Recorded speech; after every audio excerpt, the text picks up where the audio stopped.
Wait, you ready? Shh. Today is April 19th, 1995. The survivor's name is Sam Mermelstein. The interviewer is Donna Puccini. We're in Lincolnwood, Illinois, USA, and the interview will be conducted in English. My name is Donna Puccini, Puccini. It's April 19th, 1995, and I'm interviewing Sam Mermelstein in Lincolnwood, Illinois. Could you please tell me your name? My name is Sam Mermelstein, spelled S-A-M-M-E-R-M-E-L-S-T-E-I-N. And your name at birth? Shalom. That means peace. Any nicknames? No. Your birth date? June 9th, 1918. And your age now? 76. The city that you were born in? What city were you born in? Olanovo. O-L-E-N-O-V-O. And what country was that in? Czechoslovakia. Sam, could you please tell me about your town before the war? It was not a town, it was a small village. We lived about 200 people, that's all, lived in that village. I remember, mostly I remember my grandmother and my grandfather, because my parents left me there with my grandparents. The reason, I don't know why, but they moved away, my mother moved away with my father to where she was born, where she was raised. And I stayed with my grandmother and grandfather. They were very, very good to me. We had a big house. They were well-to-do people, real well-to-do people, religious people. My grandfather built a small synagogue, and we had a bathhouse, they call it, a mikvah. He built that also, he kept it up. And I had a very happy childhood. My grandmother loved me very much. And my uncle and my brother, I stayed with my older brother together, the two of us. And my uncle was jealous of me. My uncle, thank God, is still alive. And we talk sometimes about it. After I was about 5 years or maybe younger, I started to go to Cheder. We had a teacher. I met that teacher a few years ago in California. I was in Desert Hot Springs, and he happened to be there also, and he was very happy to see me. And he says he can't believe it. He remembers me that we meet, and again he talked to me that I grew up, an intelligent man, a man with responsibility, a man with a family. He was happy, very happy about it. He is already in his 90s. Thank God he's still alive. He lives in New York. So after that, the public school started.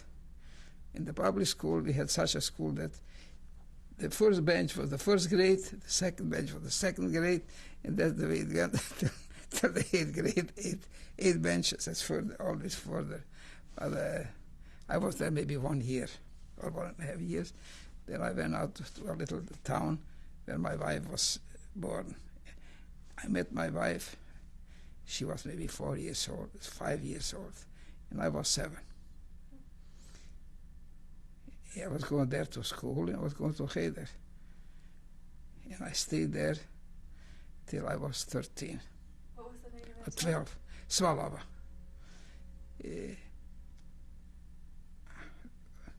My brother and I, we stayed with a widow. Her father was an uncle to my grandfather. And he was, at that time, he was already in the 90s. And he had a gravestone.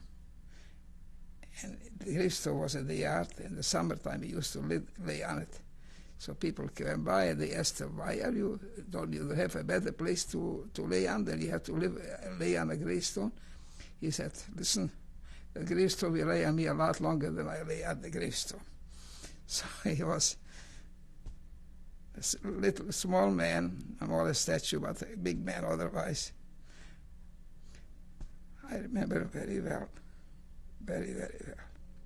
Anyway, the widow had a very unhappy life. She had 3 daughters and 2 sons. And the younger son, that time when we came there, I remember the older son was already married. The younger son was handicapped. One hand was something wrong with his one arm. He used to come very seldom to his parents.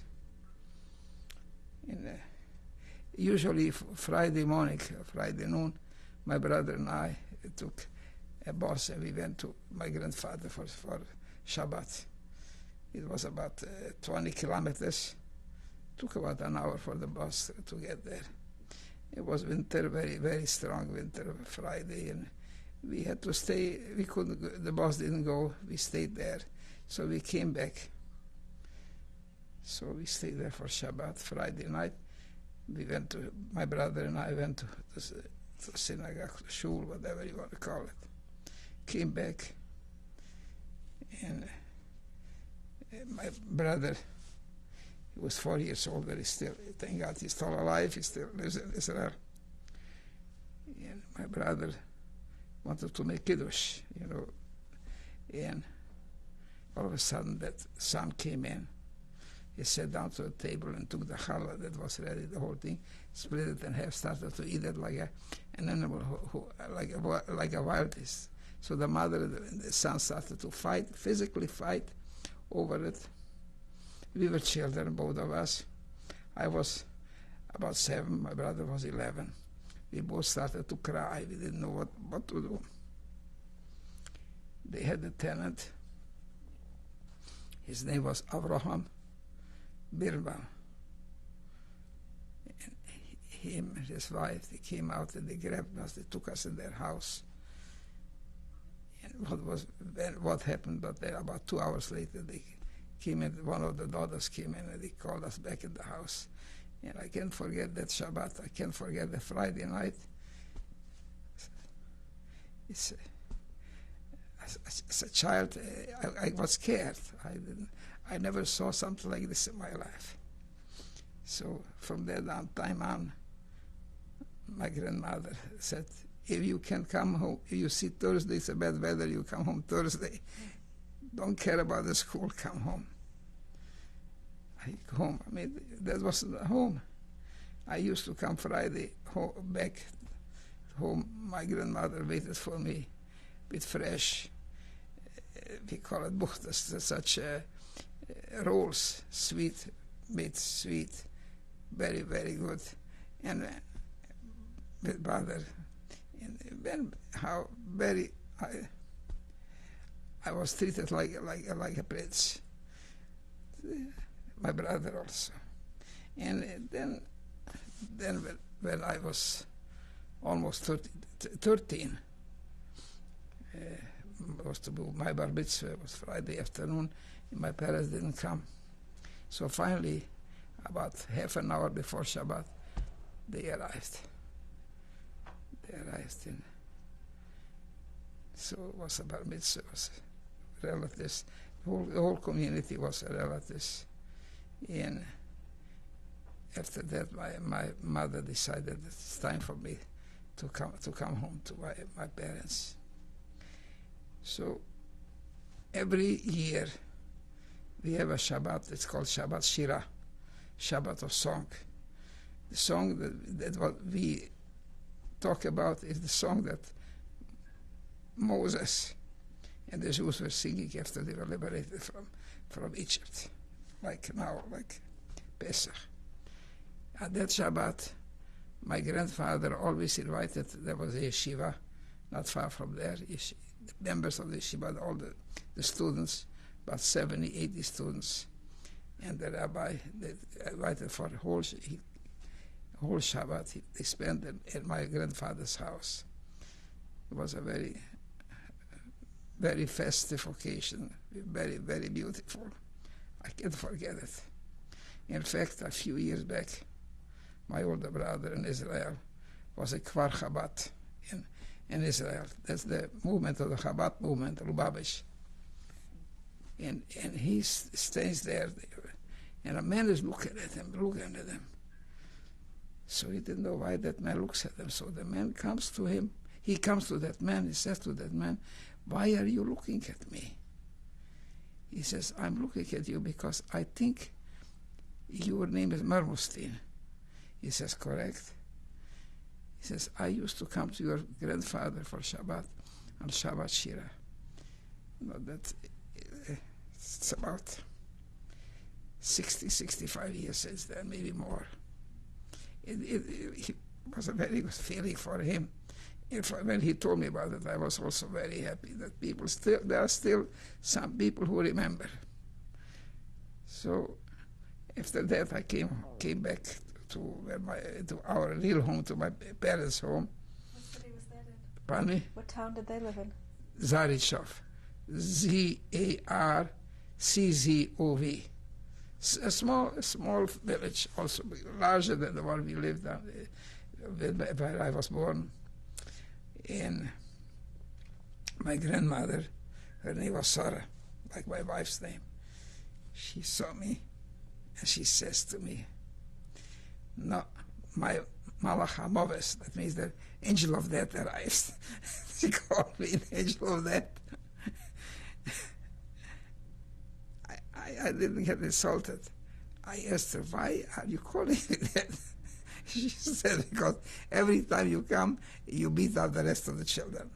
I don't remember ever beating any of the children, but she was also very good to me. I remember from school, I went to school and we went for excursions. And my grandfather, my father was a very, very, I don't know, stingy, but he was a man who was watching very much for the pennies. We didn't have pennies, we had krones, we had this, but he watched forever. So they gave me 5 krones. Now 5 krones was like, to translate the dollars, you can't even translate it, because $1 was 33 krones. So the sixth of a dollar, less than a sixth of a dollar. So when you say about 17 cents, 16 cents, he gave me spending money. So my grandmother saw that. So when I was going already out of the house, she put in my pocket money, about 30 krones. So it's spending money. She was always very good. But that time, my brother, we got a dog, a little dog. And the dog didn't have a name. They brought a puppy there. So one of these days, my grandmother says, we have to give the dog a name. Before I continue further, I want to tell you that in Europe, in the old country, here, the boss of the house is, for example, if my parent would be, I would be the boss. No, it was not in Europe. In Europe, the grandparents were in charge of everything. They said whatever has to be done as long as they lived. The respect that they received, you don't see that here in the United States. Maybe in other countries, yes, but here I don't see it. There, the biggest respect they received, and the finest treatment, whatever they could afford, what could be. So he brought in the dog. My brother in the kitchen I remember like now, was a Sunday. He brings in the dog, takes him on his hand, and he says, I will tell it in Hebrew, Beyekore Shema Beyisrael Pufi. That means the name should be called in Israel Pufi. That was the name. So my grandmother was very, she said, he took a rolling pin and wanted to hit him. He said to her, Grandma, that's a cannon, that's your cannon. Will shoot me with it.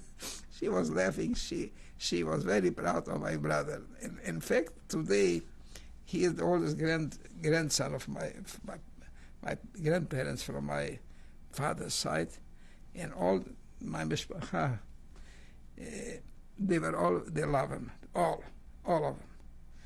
So after that, went to school. My brother went to 4 years older, and he got a job in a bank, and I was still going to school. What kind of school? I was going like a middle school. You call it here you go grade school, and then you go middle school. I don't know. You would call it high school, junior high. Who ran the school? By me, Who ran the school? Was it a public school? it was a public school. Mostly the schools in Czechoslovakia were public schools. We had in Czechoslovakia, whoever, the 20% of people wanted to have a school in English, the government gave us a school in English. If 20% of the population from a certain community requested it, and all the schools were supported by the government, not by the state, not by the city, by the government, federal government. It was a real democracy. We had a very nice. The poor, the people were very poor. It came in March. People didn't have what to eat. It was a very hard life, very hard life. But we were happy. We didn't have movies. We didn't have television. We didn't have videos. We didn't have anything of that. But we were happy. Don't know why. And we were happy. It came a holiday. We got together. And every Pesach, came the cousins, the children, and so on. 5, 6 children, and everybody had room. And we were a family, close-knit family. I have cousins still. They live in New York. They live in Israel, like sisters, even today. I think so. I showed a picture for you or so. No, last night I showed a picture from our wedding, a wedding picture. On the other side is written, my cousin who lives now in Los Angeles. She's writing in Slovakian language.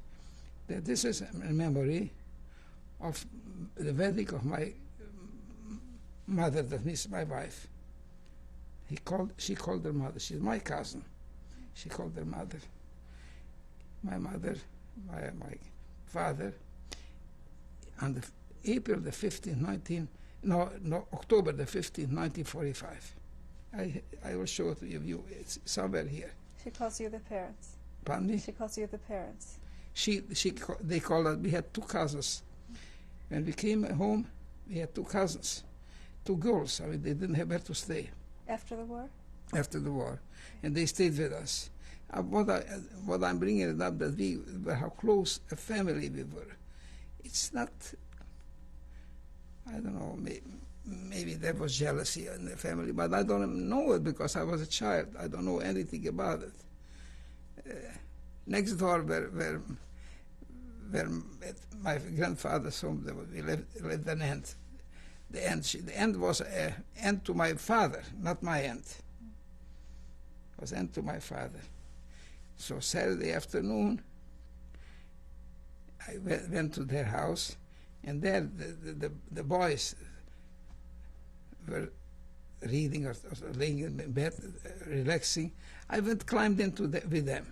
That's the way it was. It was very close. And we had a sweet, nice life till trouble started. So anyway, go back to home. Then I went to the school. And we used to have excursions, and then I finished and I went to a commercial school in a city called Uzhhorod. That was the capital, like here, Illinois, of the land where we lived. What they used to call Podkarpatska Rus. That was the capital. So quite a city, about 50,000 people lived there, 40,000, 50,000 people. And there were maybe 6,000-7,000 Jewish families. It's a nice community. What were you learning in that school? I was a commercial school, commercial academy. I was learning mostly about commerce, bookkeeping, about merchandise, how to judge quality of merchandise. Mostly, you have to know we are agricultural country. We had industry in the western part, in Bohemia, Czechia.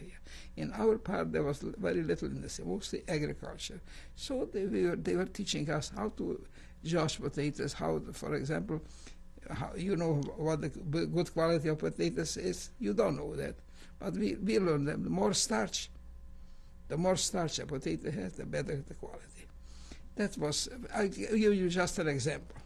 And then we learned history also, especially history about commerce, how it developed and how to build it, how to develop it, what we can do to help. In geography, we learn where it grows, what kind of minerals are, and what kind of business relation people have with one another, trading and so on. We should be able, and who to contact, and everything concerning business. A very, very useful school. Yeah. And then, after that, before I finished school, I was in the last year. Very unhappy time, very, very unhappy. That was 1938, 1937, 38. Started already the persecution. One day, I want to tell you that it was maybe 40 students in our class. And we were so close, so good friends, everybody. And next to me was sitting a man, a boy, his name was Buchina. Maybe 2 Sundays before that, he invited me to his house on a Sunday. We came there. They were raising grapes. Grapes were growing there, and he took me to grapes, and he explained me, this is such a quality, this is such a name, and treated us very, very friendly. About 2 weeks later, I come to school. He's not there, written on the blackboard. We want the Jews, please out. We don't want to have anything to do with you. And they moved away. They didn't want to sit next to us. That's how the trouble started. From one day to the other. And it started very, very unhappy times. I was drafted in the army, despite that. Did you finish school? I finished school, yes. I graduated. I have somewhere a graduation picture. I don't know where. I don't remember, and I didn't want to look last night. From my graduation, I didn't find anything in our house, but I had a boy who went with me to school, and his sister, she married to a man who lived in Chicago, and she had the picture. Her brother went together with me to school, and we had the graduation picture. I'm at the same picture, when they make for the class, and I'm also there. So she gave me a copy. They made a copy of that photo, so I have it somewhere. So I finished school, and after school I was drafted in the army. What year was that? Pardon me? What year was that? That was in 1939. 1939, I would say November, before Christmas. I remember very well. It was before Christmas.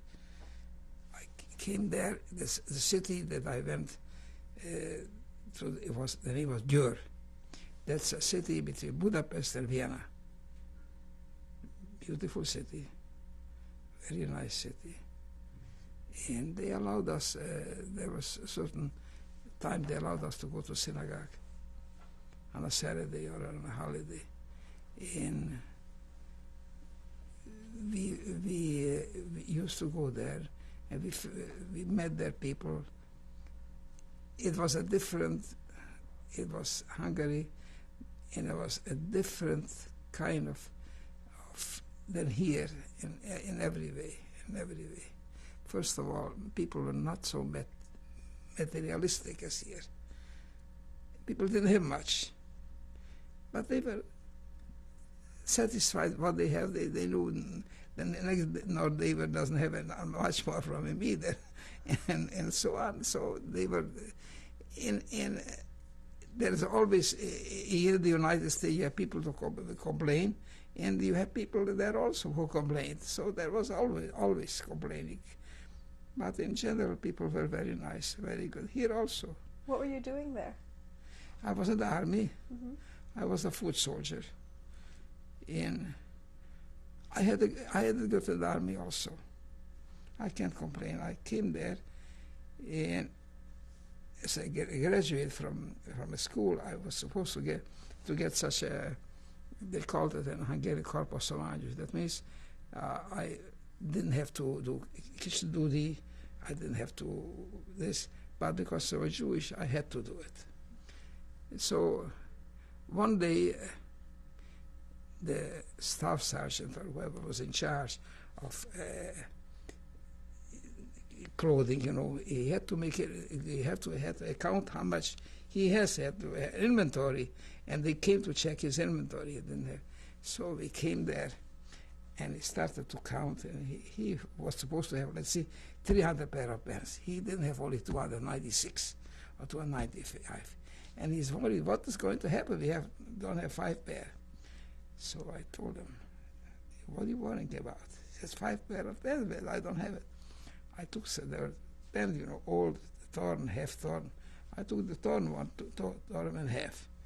It's like five things. I put them here you have it. He looks at me, what did you do? I said, just put it together. I said, you can't use that anymore, so we have 300 pair. Oh, he says, you're too smart for me. So he came there to this commander, the company commander, and he told them that if there is something, we need some accounting to do or something, then he should recommend me. And the name of the company commander was Yurfi Benjel George. He was from an aristocratic family, and he was nice to us. To Jews, it was only 6 or 7 Jews in the whole company. He wasn't very nice. But the funny thing is that every time I came to a report and I asked for vacation, he gave it to me. Why? I don't know, but they gave it to me. So one day he calls me, not he wouldn't talk to me. The staff sergeant called me. He says, you have to go to the company, to the, not the company, the whole staff. You have to go to that office, to the commander. He wants to talk to you. He said, what does he want from me? He said, I don't know. I came there, it was before Christmas. That's why I say it was before Christmas. I came in there and I knocked on the door, and there was a girl there. I didn't know. See, otherwise you have to salute. But there was no officer, there was a girl there. I come in, I say, my name is so-and-so, and I was told by Staff Sergeant so-and-so to come here. She says, I know, please sit down. Sit down or something's wrong. So to sit down, I didn't know in the military to sit down, who am I? So a few minutes later, she told me to go in the office. I come in the office, and there is I want to say in Hungarian, that means a colonel. A colonel is there.